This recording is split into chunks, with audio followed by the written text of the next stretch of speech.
Hello students, welcome to chemistry classes. कैसे हैं आप सब स्टूडेंट्स? हमने हमारी पिछली वीडियो में what is colligative properties and types of colligative properties को पढ़ लिया था। अगर आपने पिछली वीडियो नहीं देखी है तो एक बार आप उसको देख लें। What is colligative properties? क्या आपको याद है क्या होती है कॉलिगेटिव प्रॉपर्टीज? हो सकता है वीडियो में नए स्टूडेंट जुड़ रहे हों तो मैं एक बार फिर से बता देती हूँ। What is colligative properties? Colligative properties observed in dilute solutions. Dilute solution जिनमें नॉन वॉलेटाइल सोल्यूट हो और वॉलेटाइल सॉल्वेंट हो, वो कुछ स्पेसिफिक प्रॉपर्टीज शो करते हैं, ठीक है। और वो प्रॉपर्टीज सिर्फ number of moles of solute पे ही डिपेंड करती है। सोल्यूट के नंबर ऑफ मोल्स पे डिपेंड करती है कि कितने नंबर ऑफ मोल्स ऐड किए गए हैं, नेचर पे डिपेंड नहीं करती, ठीक है। तो those properties which depends on number of moles of solute independent upon nature of solvent. There are two types of colligative properties: normal colligative properties and abnormal colligative properties. Normal colligative property उनको theoretical colligative property, calculated colligative property भी बोलते हैं। Normal क्यों बोलेंगे? जिसमें solute particles dissociate या associate नहीं करते वो नॉर्मल कॉलिगेटिव प्रॉपर्टी शो करेंगे, ठीक है।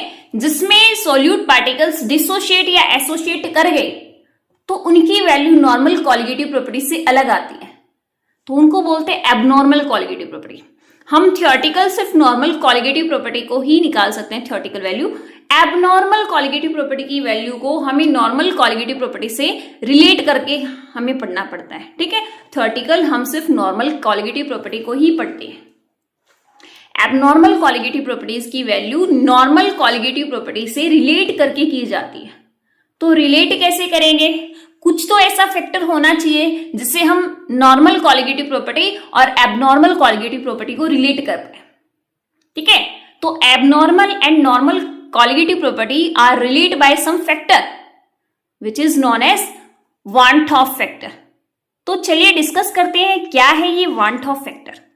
वांट ऑफ फैक्टर इसको आई से रिप्रेजेंट किया जाता है। It is the ratio of normal to abnormal to normal colligative properties. ये किस किस का रेशियो है? एबनॉर्मल और नॉर्मल कॉलिगेटिव प्रॉपर्टी का। अगर नॉर्मल कॉलिगेटिव प्रॉपर्टी को आप इस फैक्टर से मल्टीप्लाई कर देंगे तो एबनॉर्मल कॉलिगेटिव प्रॉपर्टीज की वैल्यू आ जाएंगी। मैंने क्या बताया था? थ्योरेटिकल हम सिर्फ नॉर्मल कॉलिगेटिव प्रॉपर्टी की वैल्यू फाइंड आउट कर सकते हैं। अगर हमें एबनॉर्मल कॉलिगेटिव प्रॉपर्टी की वैल्यू फाइंड आउट करनी है तो इस फैक्टर से मल्टीप्लाई करना पड़ेगा।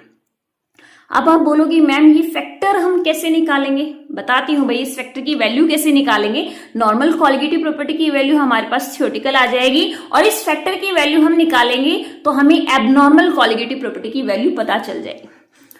तो इस फैक्टर वांट ऑफ फैक्टर की वैल्यू क्या होती है? Abnormal experimental observed colligative property bye abnormal by normal, ठीक है। तो वांट ऑफ फैक्टर किस किस का रेशियो है? एबनॉर्मल और नॉर्मल कॉलिगेटिव प्रॉपर्टीज का रेशियो है, ठीक है।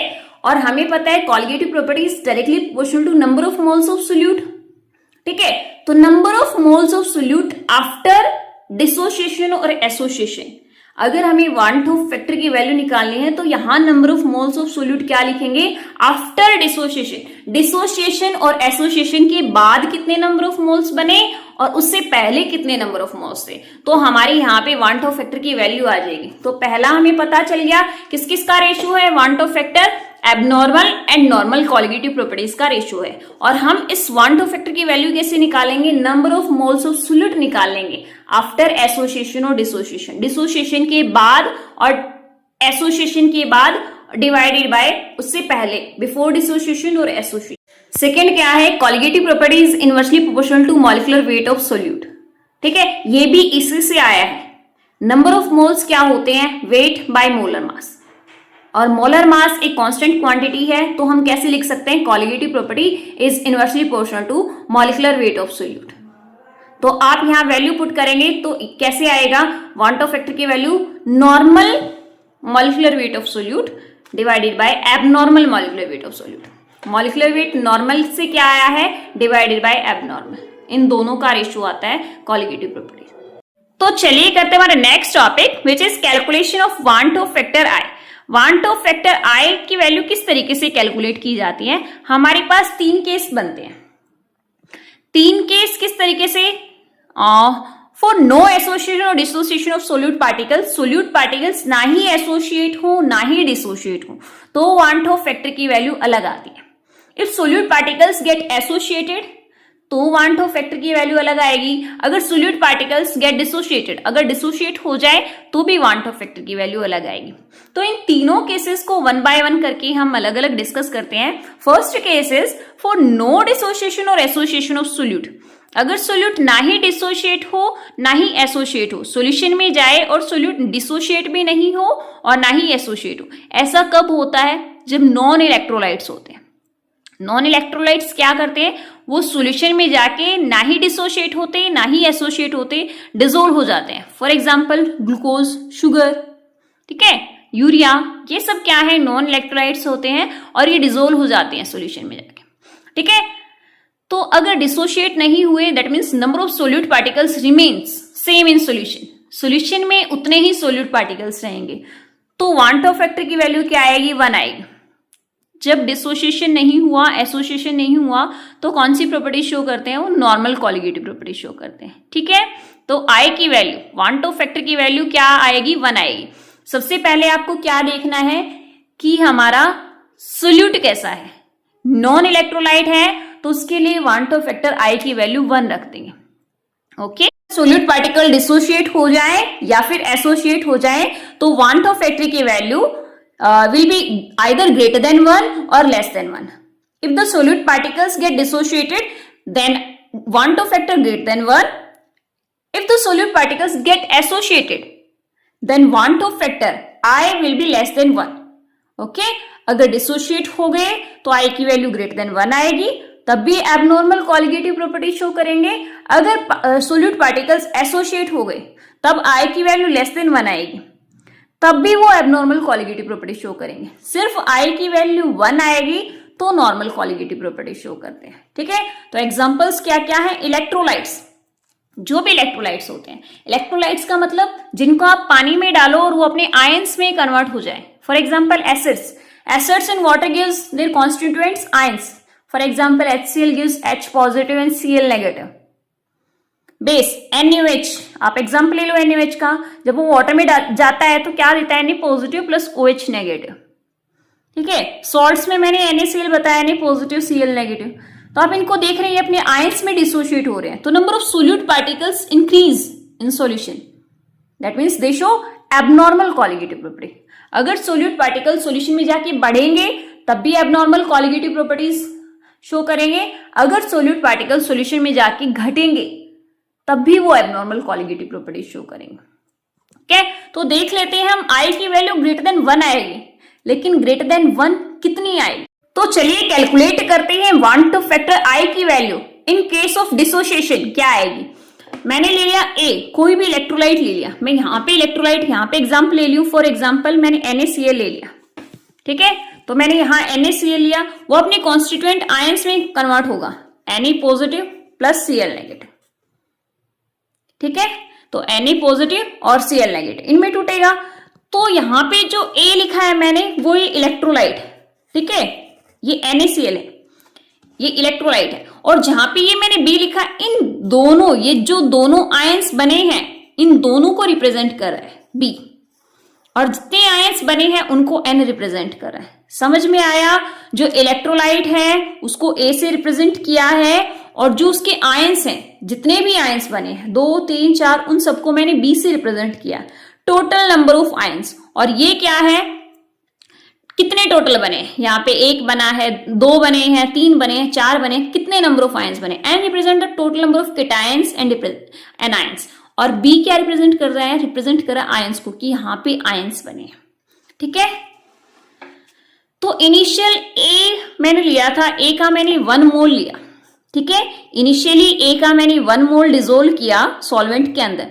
तो इनिशियली मैंने 1 मोल डिसोल्व किया है, तो वहां पे क्या था? B का कोई भी मोल नहीं बना था, B नहीं बना था, नंबर ऑफ आयंस नहीं बने थे, कोई भी आयन नहीं बना था। लेकिन आफ्टर डिसोसिएशन जब A सॉल्वेंट के अंदर जाएगा तो वो डिसोशिएट होगा। तो डिसोसिएशन के बाद कितने number of ions? Let X moles get dissociated, मैंने मान लिया एक ही एक्स मोल डिसोशिएट हो गए, यहां पे वो लिखते हैं जो रिमेन्स बचे होते हैं। एक्स डिसोशिएट हो गए, 1 टोटल लिया था, तो बचे कितने, 1 माइनस एक्स। ओके, इनिशियली मैंने ए के 1 मोल लिए और मैंने सॉल्वेंट के अंदर उसको डिसोल्व कर दिया। इनिशियली बी तो नहीं बने थे, सिर्फ मैंने ए को ही डिसोल्व किया है, ठीक है। और जब वो सॉल्वेंट के अंदर जाएगा तो उसका डिसोसिएशन होगा। लेट मैंने मान लिया एक्स मोल गेट डिसोशिएटेड। जब एक्स डिसोशिएट हो गए तो हमें यहां पे रिमेनिंग लिखने होते हैं। रिमेन्स कितने हो गए, 1 माइनस एक्स। ओके, जब ये एक्स मोल, अब बी को कैसे लिखना होता है, जितने डिसोशिएट हुए हैं उसको उसके नंबर ऑफ आयन से मल्टीप्लाई कर देते हैं। X mole gate dissociated multiply by number of ions, तो यहाँ पे एन एक्स मोल बनेंगे इसके। बी के कितने मोल्स बन गए, एन एक्स मोल। तो आई क्या होता है, आई वांट टू फैक्टर कैसे निकालते हैं, number of moles of solute after dissociation, dissociation के बाद कितने नंबर ऑफ मोल्स बने हैं सोल्यूट के, and number of moles of solute before dissociation, dissociation से पहले कितने नंबर ऑफ मोल्स हैं, ठीक है। तो हम डिसोसिएशन के लिए अल्फा यूज करते हैं। Alpha is the degree of dissociation. तो डिग्री ऑफ डिसोसिएशन का मतलब है कितने मॉलिक्यूल्स डिसोशिएट कर गए विद रिस्पेक्ट टू 1 मोल। जब आपने 1 मोल लिया था, उस 1 मोल में से कितने डिसोशिएट हो गए, is the degree of dissociation. तो alpha is the dissociate moles of reactant by initial moles of reactant. कितने डिसोशिएट हो गए, इनिशियली आपने 1 लिए थे, तो dissociated moles with respect to 1 mole. कितने डिसोशिएट हुए विद रिस्पेक्ट टू 1 मोल, तो कितने डिसोशिएट हुए थे, मैंने क्या माना था, एक्स मोल गेट डिसोशिएटेड। तो यहां पे alpha is equal to X by initially कितने मोल्स लिए थे, 1 मोल, ठीक है। Dissociated moles with respect to initially हमने 1 मोल लिया था, तो डिसोशिएट एक्स हुआ, तो alpha is equal to X by 1। तो यहां से अल्फा की वैल्यू क्या आ जाती है, एक्स आ जाती है। तो जहां जहां एक्स है वहां वहां मैं अल्फा पुट कर दूंगी। तो यहां से क्या आया, 1 माइनस अल्फा। तो कितने मोल डिसोशिएट हुए, यहां से मैंने निकाला नंबर ऑफ मोल्स डिसोशिएटेड, कितना आया, 1 माइनस अल्फा मोल्स, ठीक है। और यहां से क्या आया, एन अल्फा। एक्स जहां जहां एक्स था वहां वहां अल्फा पुट कर दिया। तो number of moles after dissociation, dissociation के बाद कितने मोल्स हुए, तो 1 minus alpha plus alpha. Dissociation के बाद तो यही टोटल नंबर ऑफ मोल्स है ना, तो इन दोनों को ऐड कर दो, 1 माइनस अल्फा प्लस अल्फा। और बिफोर डिसोसिएशन क्या था, 1 मोल था, ठीक है। तो आई की वैल्यू आपकी यहां से आ जाएगी, देखिए। तो I number of moles after dissociation by number of moles of solute before dissociation. After dissociation 1 minus alpha plus N alpha, यहां इन दोनों में से अल्फा कॉमन ले लेंगे तो क्या आ जाएगा, 1 plus N minus 1 alpha. After dissociation by before dissociation, ये आफ्टर डिसोसिएशन है, डिवाइडेड बाय बिफोर डिसोसिएशन क्या था, 1। तो आई की वैल्यू क्या आ गई, 1 प्लस एन माइनस 1 अल्फा। तो टोटल आई की वैल्यू यहां से निकलेगी, फिर alpha is the degree of dissociation. आपको बताया जाएगा कितने % डिसोसिएशन हुआ है, ओके। तो आप यहां से क्या निकालोगे, number of moles of solute after dissociation. After dissociation by initially हमने 1 मोल लिया था, that means I is equal to 1 plus N minus 1 alpha. तो 1 के अंदर कुछ ना कुछ वैल्यू ऐड हुई है, दैट मीन्स आई की वैल्यू ग्रेटर देन 1 आती है। अगर डिसोसिएशन होगा then I should be greater than 1। Now comes to third case for association of solute. When solute particles get associated, जब सोल्यूट पार्टिकल एसोसिएट हो जाते हैं, एसोसिएशन का मतलब है जब सोल्यूट पार्टिकल्स एक दूसरे से जुड़ जाते हैं। जब सोल्यूट पार्टिकल्स एक दूसरे से जुड़ गए तो number of solute particles in solution decrease. जब नंबर ऑफ पार्टिकल्स डिक्रीज हो गए तो कॉलिगेटिव प्रॉपर्टी की वैल्यू भी कम आती है, आई की वैल्यू लेस देन 1 आएगी, शो एबनॉर्मल कॉलिगेटिव प्रॉपर्टीज। क्या एग्जांपल है, आप क्या करो, एसिटिक एसिड को डिसॉल्व कर दो बेंजीन के अंदर, या फिर बेंजोइक एसिड को डिसॉल्व कर दो बेंजीन के अंदर। जब आप एसिटिक एसिड को वाटर में डिसॉल्व करते हो तो अपने आयंस में टूट जाता है, वो डिसोशिएट होता है, लेकिन आप बेंजीन में उसको तोड़ोगे, बेंजीन में उसको डालोगे। जब एसिटिक एसिड को बेंजीन में डाला जाता है तो क्या करता है, वो डाइमर्स बना लेते हैं। डाइमर का मतलब क्या है, 2 एसिटिक एसिड की 2 मॉलिक्यूल्स आपस में जुड़ जाते हैं, ठीक है। तो क्या बनाते हैं, डाइमर बनाते हैं। इन दोनों के एसिटिक एसिड के 2 मॉलिक्यूल्स के बीच में हाइड्रोजन बॉन्डिंग हो जाती है, जिस वजह से वो डाइमर फॉर्म करते हैं। That means solute particles associate होंगे तो क्या क्या बना सकते हैं? Solute can exist as dimers, solute can exist as trimer and solute can exist as tetramer. अगर सोल्यूट के दो पार्टिकल्स आपस में जुड़ गए तो वो डाइमर बनाएगा A2, ये आपको दिख रहा है। और अगर सोल्यूट के 3 पार्टिकल्स आपस में जुड़ जाए, ठीक है, तो कितने बनाएंगे? ट्राइमर्स बनेगा। अगर सोल्यूट के 4 पार्टिकल्स आपस में जुड़ जाते हैं तो क्या बनेंगे? टेट्रामर्स बनेंगे। ओके, जब इतने पार्टिकल्स आपस में जुड़ेंगे तो क्या होगा? कॉलिगेटिव प्रॉपर्टी की वैल्यू कम आती है क्योंकि सॉल्यूशन के अंदर number of solute particles decrease हो गए हैं। ठीक है, तो ये एबनॉर्मल कॉलिगेटिव प्रॉपर्टी शो करता है और आई की वैल्यू लेस देन 1 आएगी। और कितनी कम आएगी चलिए जानते हैं। तो स्टूडेंट्स, मैंने एसोसिएशन के लिए जनरल इक्वेशन लिख ली है। क्या है? Na is converted into An। Na का मतलब है कितने number of solute particles associate हुए हैं। अगर 2 एसोसिएट हुए हैं तो यहाँ 2A होगा और यहाँ पे क्या बनेगा? A2 बनेगा। अगर 3 बने हैं तो ट्राइमर बनेगा, A3 बनेगा और यहाँ पे 3A हो जाएगा। तो कितने number of solute particles associate हुए हैं वो है N, और कितने नंबर ऑफ मोल्स बन रहे हैं वो है An। ठीक है, तो N is the number of moles associated. Okay, और क्या बन रहा है? डाइमर बन रहा है, ट्राइमर बन रहा है, वो An को रिप्रेजेंट कर रहा है। तो जैसे हमने डिसोसिएशन में लिया था, इनिशियली हमने कितना मोल लिया था? 1 मोल लिया था। तो स्टार्टिंग में हमारे पास 1 मोल हमने लिया, तब तक प्रोडक्ट तो फॉर्म नहीं हुआ था, तो An कितने थे? 0। आफ्टर एसोसिएशन, जब एसोसिएशन हुआ तो मैंने मान लिया कि X मोल एसोसिएट हो गए। ठीक है, यहां पे हम क्या लिखते हैं? रिमेनिंग्स लिखते हैं। आफ्टर एसोसिएशन तो मैंने मान लिया कि X मोल आपस में एसोसिएट हो गए, तो टोटल यहां पे कितने मोल्स बने? N और X, NX। तो रिमेन्स कितने रह गए? 1 माइनस NX मोल। और जितने ये X मोल एसोसिएट हुए हैं उतने ही तो ये बनेंगे X मोल्स। ठीक है, तो यहां हम रिमेनिंग मोल लिखते हैं और यहां जो एसोसिएट या डिसोसिएट होते हैं वो लिखते हैं। और जिस तरीके से alpha is the degree of dissociation, similarly beta is the degree of association. और अल्फा में क्या था? Total mole dissociated divided by initially moles, और बीटा भी क्या है? Total moles associated divided by initial मोल। कितने एसोसिएट हुए हैं? NX मोल गेट एसोसिएटेड। ओके, तो NX बाय 1। तो यहां से अब बीटा की वैल्यू क्या आई? NX आई। तो X की वैल्यू कैलकुलेट करोगे तो क्या आएगा? बीटा के नीचे N आ जाएगा, N को यहां लेके जाएंगे, बीटा बाय N आ गया। ठीक है, अब बीटा की वैल्यू क्या? बीटा की वैल्यू यहां X की वैल्यू यहां पुट करो तो आपसे बीटा की वैल्यू पता चल जाएगी, डिग्री ऑफ एसोसिएशन पता चल जाएगी, कितने मोल्स यहाँ पे एसोसिएट हुए हैं। तो बीटा की X की वैल्यू यहां पुट करो, बीटा की फॉर्म में ये इक्वेशन आ जाएगी। क्या आएगी? 1 माइनस बीटा मोल और यहां से बीटा बाय N मोल। ठीक है, तो I क्या था? Number of moles of solute after association bye number of moles of solute before dissociation. ऐसे ही तो 1 2 फैक्टर की वैल्यू थी। I क्या था? Number of moles of solute after dissociation या फिर एसोसिएशन, और number of moles of solute before dissociation या फिर बिफोर एसोसिएशन। यही तो था 1 2 फैक्टर। तो पुट कर देंगे आफ्टर एसोसिएशन क्या आया है, और बिफोर एसोसिएशन तो हमने 1 मोल लिया था। आफ्टर एसोसिएशन क्या आएगा? इन दोनों को टोटल नंबर ऑफ मोल्स निकालेंगे, total number of moles after association. देखिए क्या आता है। टोटल नंबर ऑफ मोल्स हमने दोनों को जोड़ दिया, तो number of moles after associate क्या है? 1 + 1 बाय N - 1 इंटू बीटा, और number of moles before association क्या था? 1। तो यहां से I की वैल्यू क्या आती है?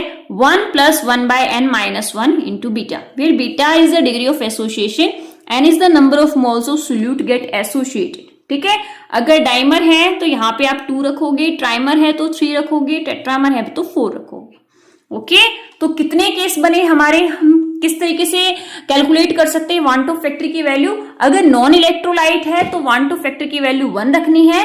अगर इलेक्ट्रोलाइट्स है तो हमें ये देखना है कि वो डिसोशिएट कर रहे हैं या फिर एसोसिएट कर रहे हैं। अगर डिसोशिएट कर रहे हैं तो I की वैल्यू ग्रेटर देन 1 आएगी। ठीक है, और अगर वो एसोसिएट कर रहे हैं तो I की वैल्यू लेस देन 1 आएगी। तो एग्जैक्टली क्या आएगी? 1 + 1 बाय N - 1 इंटू बीटा, और डिसोसिएशन में क्या आएगी? 1 + N - 1 इंटू अल्फा। ओके, तो यहाँ पे जब आप चेक करोगे आई की वैल्यू लेस देन 1 आएगी और डिसोसिएशन में आई की वैल्यू ग्रेटर देन 1 आएगी। तो स्टूडेंट्स, हमने आज इस वीडियो में हम नॉर्मल कॉलिगेटिव प्रॉपर्टी और एबनॉर्मल कॉलिगेटिव प्रॉपर्टी को किस तरीके से रिलेट कर सकते हैं, वांट ऑफ फैक्टर से हम दोनों प्रॉपर्टीज को रिलेट कर सकते हैं। तो हमने वांट ऑफ फैक्टर के बारे में जाना और calculation of want Hoff factor के जो केस बनते हैं हमने उन तीनों के बारे में जाना। आई होप आपको वांट ऑफ फैक्टर का ये टॉपिक बहुत अच्छे से समझ आ गया होगा। Thank you, keep watching my videos, bye bye.